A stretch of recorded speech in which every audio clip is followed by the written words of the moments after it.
देश दुनिया के तमाम बड़े मुद्दों के पीछे का सच। सनमार्क प्रेजेंट्स एडिटर्स कट। अमेरिका दुनिया का सबसे ताकतवर देश है, लेकिन वो बना कैसे? सिर्फ उसकी करेंसी के दम पे, डॉलर के दम पे। लेकिन अगर हम कहें कि अगला दुनिया पे राज करने वाला देश चाइना होगा, तो कैसा लगेगा? डॉलर के दम पे नहीं, अपनी करेंसी के दम पे नहीं, बल्कि चांदी के दम पे।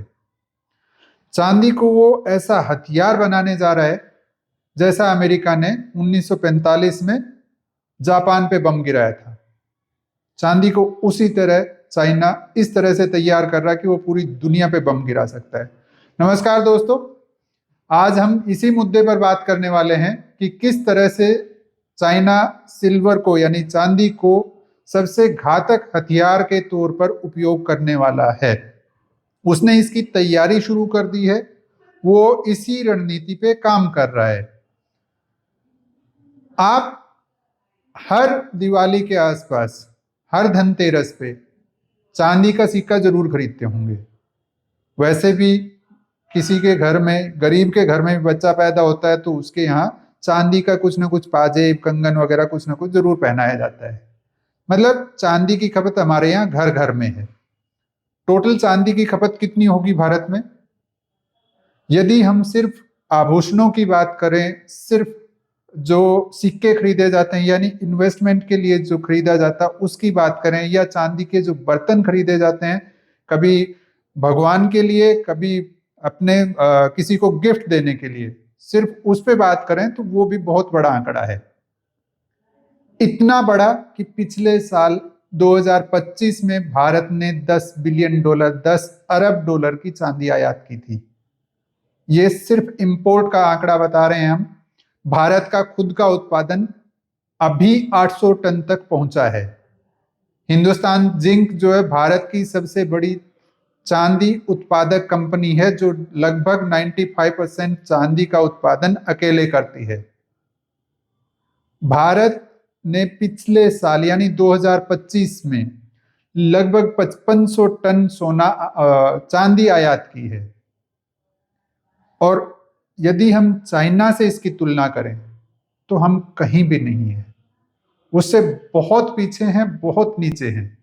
चाइना जो है वो पूरी दुनिया का 65 से 70% सिल्वर को रिफाइन करता है, यानी जो खनन करके आता है उसमें से चांदी को शुद्ध रूप में निकालने का काम जो है वो चाइना के हाथ में है, उसकी मोनोपोली है। हालांकि सबसे ज्यादा सिल्वर की खदानें जो हैं वो मैक्सिको में हैं, चीन दूसरे नंबर पे आता है, पेरू तीसरे नंबर पे आता है, पोलैंड और बोलीविया चौथे और पांचवें नंबर पे आते हैं। भारत तो बहुत पीछे है उसमें।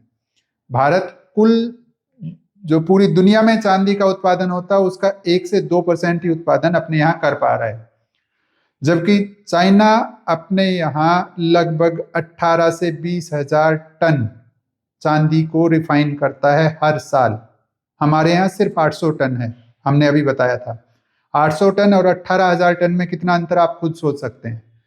अब कि इसका उपयोग हथियार के तौर पर कैसे हो सकता है, पहले थोड़ा सा बैकग्राउंड में चलते हैं कि चांदी के दाम में जो आग लगी हुई है उसका कारण क्या है।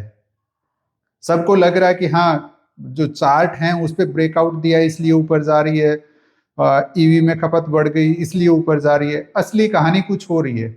असली कहानी ये है कि चाइना अपने यहाँ बहुत बड़े पैमाने पे सिल्वर की स्टोरेज कर रहा है, चांदी का भंडार बना रहा है पूरा। वो इसलिए भी कर रहा है क्योंकि जब रूस ने यूक्रेन पर हमला किया तो उसके बाद उसका जो डॉलर का रिजर्व था वो जब्त कर लिया था अमेरिका ने। इसलिए चाइना ने पहले से तैयारी शुरू कर दी है कि यदि ऐसा कुछ होता है कभी तो हम तैयार रहें और चांदी हमारे पास रहे, जिससे हम पूरी दुनिया को कंट्रोल कर सकते हैं। आपको बता दें कि 2021 के आसपास, यानी जब कोरोना वायरस फैला था, चाइनीज वायरस कोरोना आया था, उस समय जो महामारी थी तब चांदी का रेट 62,000 के आसपास था, जो अभी जनवरी में 2026 में 3 लाख को टच कर गया है। 3 लाख रुपए प्रति किलो। ये जो डिमांड इतनी 5 गुना हुआ है ये 5 साल में, उसके पीछे सबसे बड़ा रीजन यही है कि सारा खेल चाइना खेल रहा है। कैसे खेल रहा है? पूरी दुनिया में उत्पादन जो है वो 25 से 26 हजार टन है चांदी का उत्पादन, जिसमें से 18 से 20 हजार टन अकेला चाइना कंट्रोल करता है। इस बार उसकी डिमांड जो है वो 32 से 34 हजार टन के आसपास रहने की उम्मीद है। यानी जितनी चांदी का उत्पादन हो रहा है उससे ज्यादा डिमांड है। जब डिमांड किसी चीज की ज्यादा होगी और उत्पादन कम होगा तो रेट ऊपर जाना ही है। इसी कारण से चांदी के दाम में आग लगी हुई है और रुकने को तैयार नहीं है।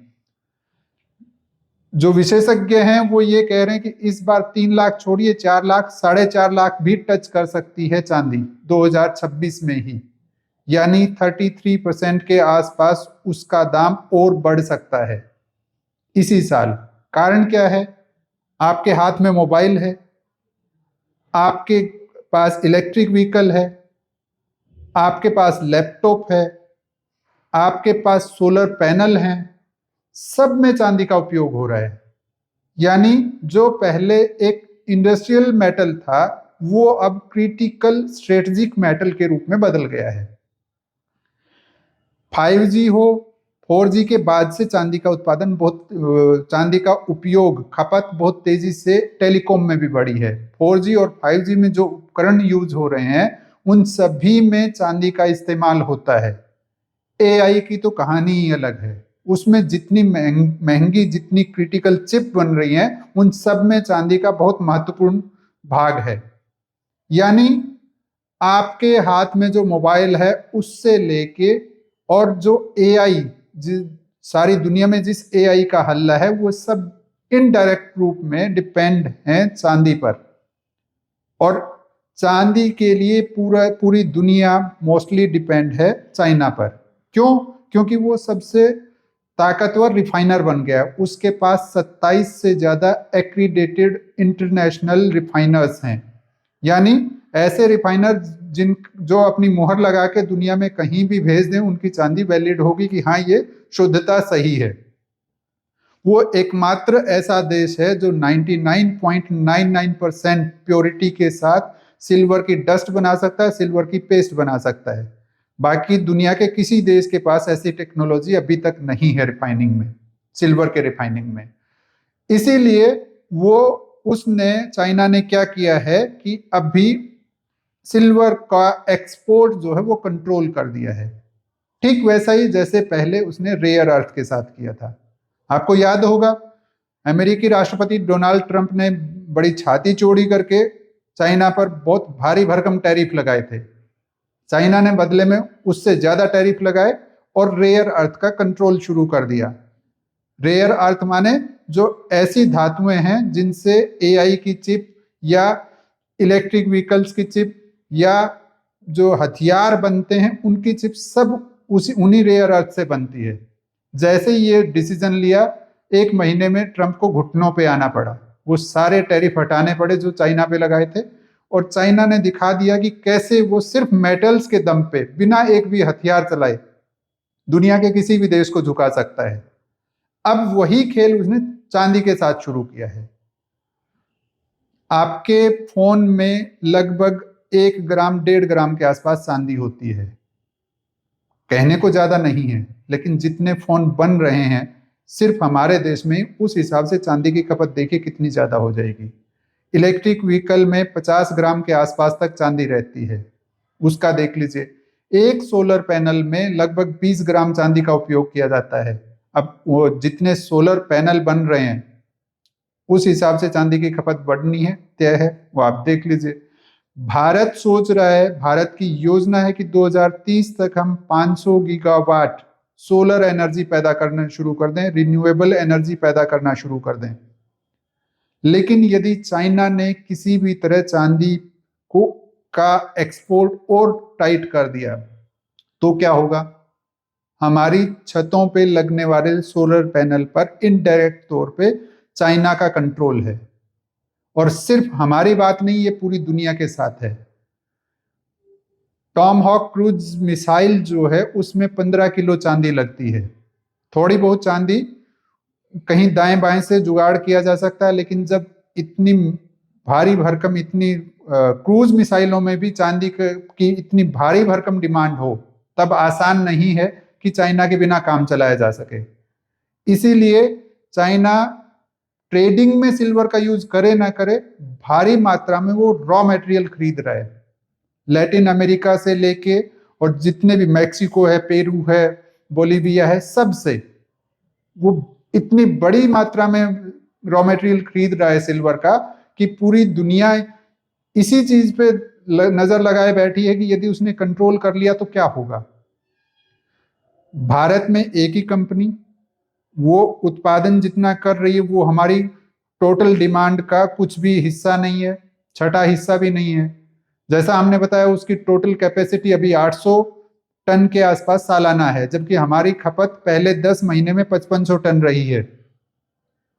वो अपनी कैपेसिटी बढ़ाने की तैयारी कर रहे हैं, लेकिन भारत के पास जो रिजर्व है, राजस्थान में जो भंडार हैं चांदी के धरती के नीचे, वो सिर्फ 32,000 टन के आसपास हैं।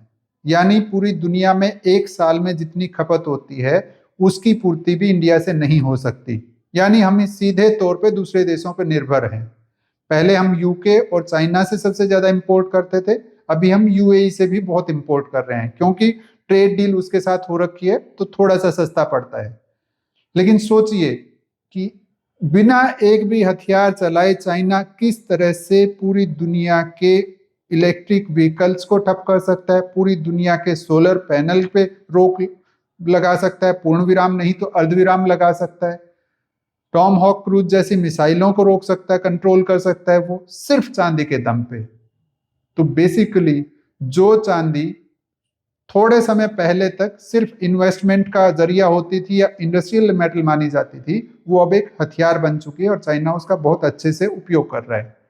उसने सिर्फ 44 कंपनियों को अपने लाइसेंस दिया है कि तुम लोग चांदी को एक्सपोर्ट कर सकते हो, लेकिन बीजिंग के परमिशन के बाद। यानी उनको 1 किलो चांदी भी यदि बेचनी है उन कंपनियों को तो सरकार से परमिशन चाहिए। एक एक ग्राम चांदी का हिसाब चाइना ने रखना शुरू कर दिया है। ऐसे में कहीं ऐसा ना हो कि हमारी छतों पर जो सोलर पैनल लगा के हम क्रांति करने वाले थे, भारत जिस क्रांति का सपना देख रहा है, उससे समय से पहले चाइना अड़चन डाल दे, उसमें बाधा डाल दे। इसका उपाय क्या हमारे पास? फिलहाल हमारे पास सीधा कोई उपाय नहीं है। एक ही तरीका हो सकता है कि हम और रिफाइनर अपने यहाँ बनाएं, या कम से कम उन देशों के साथ टाई अप करके वहां अपनी कंपनियां रिफाइन करवाना शुरू करें जहां पे चांदी का उत्पादन होता है। यदि वहां खनन वाली जगह पे ही अपनी किसी तरह रिफाइनिंग यूनिट लगा ली जाए तो हम चांदी की खपत जितनी डिमांड है उसकी पूर्ति शायद कर पाए, वो भी बहुत लंबे समय में। हाल फिलहाल ऐसा संभव नहीं है। AI, computer, mobile phone, electric vehicle, even satellite, इन सब में चांदी यूज हो रही है और बहुत क्रिटिकल रूप में यूज हो रही है। इन सब को एक साथ एक झटके में चाइना ठप कर सकता है। यदि उसने थोड़ा सा भी और टाइट किया एक्सपोर्ट को तो पूरी दुनिया में हलचल मच जाएगी।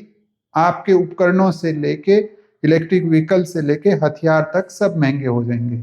न केवल महंगे हो जाएंगे, यदि वो उसी तरह से कंट्रोल में रखे रहा तो बनने में उनकी कैपेसिटी बहुत घट जाएगी उन देशों की। अब बताइए, चांदी का हथियार के तौर पर उपयोग हो सकता है कि नहीं? चाइना ऐसा कर रहा है, लिटरली परमाणु बम की तरह से। जैसा अमेरिका ने जापान पे परमाणु बम गिरा के अपनी ताकत दिखाई थी, ठीक उसी तरह से चाइना अब रेयर मेटल और सिल्वर के जरिए कर रहा है, बिना एक भी हथियार चलाए। भारत इसके लिए कितना तैयार है ये आप खुद सोच लीजिए कि हम 5500-5600 टन चांदी मंगा रहे हैं, लेकिन अपने यहाँ प्रोडक्शन सिर्फ 800 टन कर पा रहे हैं। हर घर में चांदी है, हर घर इन्वेस्ट करता है चांदी पे, लेकिन उससे ज्यादा अब खपत जो है वो औद्योगिक क्षेत्र में बढ़ गई है। चांदी की खपत।